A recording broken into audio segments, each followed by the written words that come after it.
So we are here with Craig Sullivan, Executive Director of the County Supervisors Association of Arizona. Tell us about what your job entails. Well, thank you very much, Martin. I work with the County Supervisors Association and serve as its executive director. And what we are is an association of all 15 counties. Our board of directors is composed of all 61 supervisors in this state. We also work very closely with the professional staff in each of the 15 counties. Our primary function is to be their one-stop shop or centralized office down here in Phoenix. To work with the state legislature, the executive, state agencies, and also with our congressional delegation on issues that are important to the counties. And so we've got a very robust dialogue that occurs here regularly with all of the county elected officials from the boards around the state, and they set our agenda, and then we pursue their interests as they set them. Great. And can you tell us a little bit about your background with natural resource management or your background with water? Be happy to. Well, when I first got into public policy, I had the opportunity to work briefly at the Department of Water Resources. The director was Rita McGuire at the time, and she had a fantastic team that she had put together and gave me the opportunity to be part of it in a communications capacity. And at that time, what they were focused on was the development of the Water Banking Authority.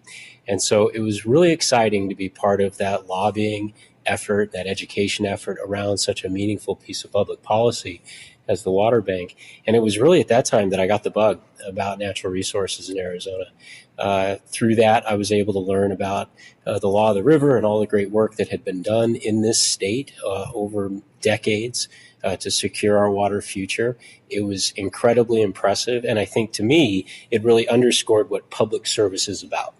Doing something that's very meaningful for the long term. So I was very impressed by my time at the Department of Water Resources, and it's had an impact on me to this day. In my current capacity, I work with natural resources as well, because as you'd expect, counties deal with a lot of issues that range from forest management to water availability and infrastructure availability for their communities that are developing. And so we often talk about what issues are impacting the counties across the state as it relates to natural resources. I also serve on what we call the Western Interstate Region. It's a council of the 15 states in the West, folks like me from the other states and elected officials from some of the other states, where we come together and we talk about natural resource issues. So we'll talk about endangered species issues, water issues, forest health issues. And so it keeps me plugged in with natural resources. And it's really one of the more exciting parts of this job. So what are you finding that you like most about working with the County Supervisors Association? The best part about working with this association is that it allows me to have a very close connection with the elected officials and the professional staff in the 15 counties. And there's incredible diversity out there in the counties, both in terms of geography, the issues that they're dealing with, the dynamics of their community. And so being able to tap into that has been a very rich experience for me. And so I really love getting around the state and seeing the differences that are out there. And so that's from kind of a personal and a growth standpoint.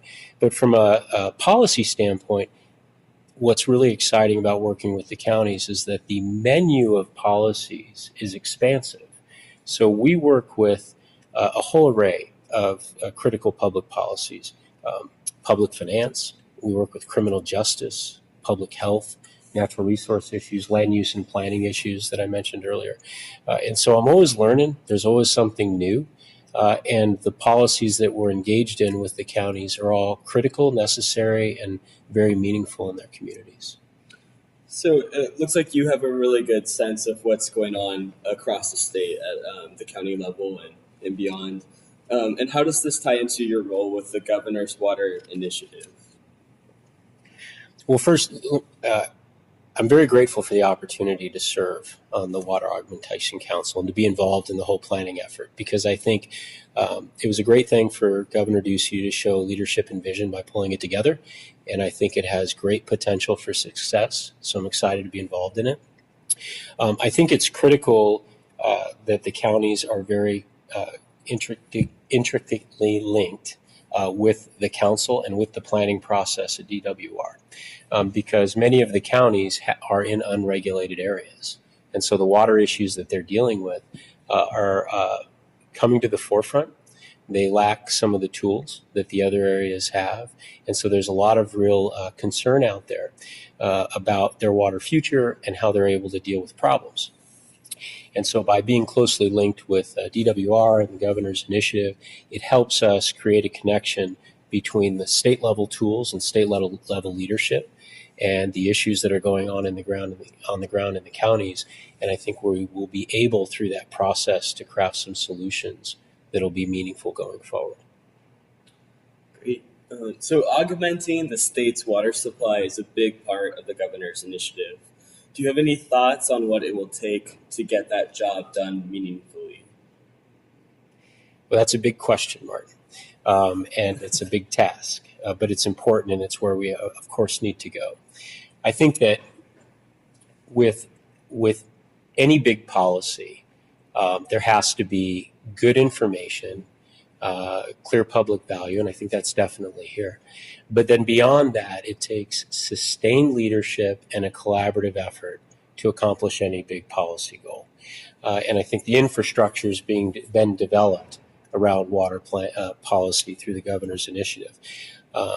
The menu of policies is probably very long that would need to be implemented, and it would be unique to various regions. But beyond leadership and collaboration, there's going to be a need for resources.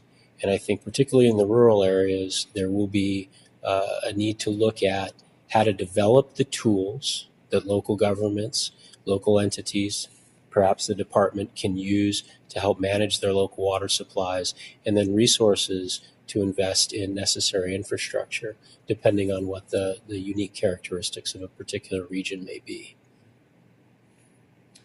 Great. And in your view, what is the important water issue that you currently see facing the state of Arizona? What my membership is talking to me about directly is what's occurring in some of the rural areas, particularly La Paz County, Mojave County, Cochise County. I think very significantly in those areas, they're seeing water use accelerate in some sectors, and constituents are coming to the Board of Supervisors raising concerns, asking for their help, and it puts the supervisors in a tough position because there are no tools. So often what they're telling the community is, we don't have any authority to address these concerns. The planning area process effort is going towards helping them in that area. And I think the critical first step is developing high quality information about what the water uses are, what the water availability is, and what's really occurring in each given region. And then from there, building the policy approach that can help manage resources in these areas. But I really think from our standpoint, the biggest problem that we see is the unregulated areas and the inability to understand the problem fully and then to have the tools to manage it appropriately.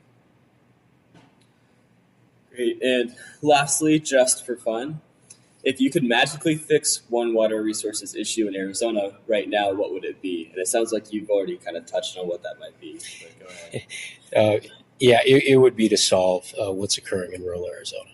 I think it is I talk to those supervisors regularly. There's a lot of concern, and I think that finding the approaches that can help protect economic development, protect the way of life, protect the citizens and their homes in those areas, and give everybody clarity on the water situation and a sustainable water supply going forward is really what's needed. And if I had a magic wand, I think that's what I would solve right now. Craig, thank you for your time. We appreciate it. You're welcome. Thank you.